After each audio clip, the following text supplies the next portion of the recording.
Welcome to your weekday Cup of the Word. We're in Psalm 52, and this is another psalm that gives us a lot of color when we put it in the context of when it was written. Not all psalms are that way, but these last several have been that way. Now, as you look at Psalm 52, here's the context.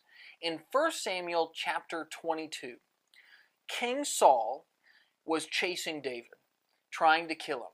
Now, David, as he fled from Saul, went to Ahimelech the priest and asked for some food and some support. Now, Ahimelech had no idea that there was a feud between Saul and David. He didn't know he was getting in the middle of something. He just knew David as one of Saul's mighty men, and he asked for help, and so he gave it. Well, when Saul found out that Ahimelech had helped David, it didn't matter that he was innocent. It didn't matter that he didn't know better. He made a decision. Saul decided to kill Ahimelech and all his family, 85 innocent priests. A slaughter really unlike any other in the priesthood.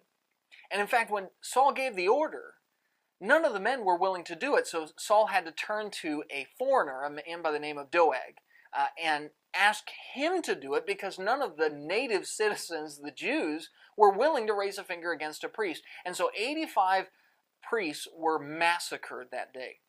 Now, here's the point of the psalm. This is a psalm that David wrote when he found out about that.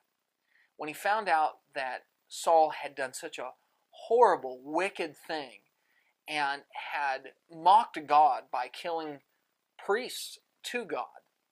And so within this psalm, you see the disgust David has with that sort of behavior, a contemplation of wickedness and how the world is full of all sorts of wickedness, and just that feeling that we all often have when we hear about things that are truly horrible and evil that happen, that this world has got a lot of bad people in it who do really bad things that shake their fist at God.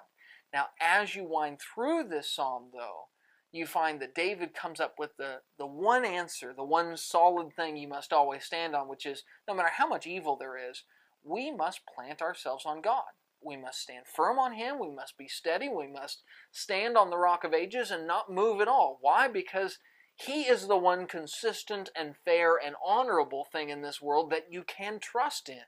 So in the world of darkness, we should look at that evil and say, I'm so glad, and I never will ever move from God. I'm so glad I have Him. That's your Daily Cup, and we'll see you.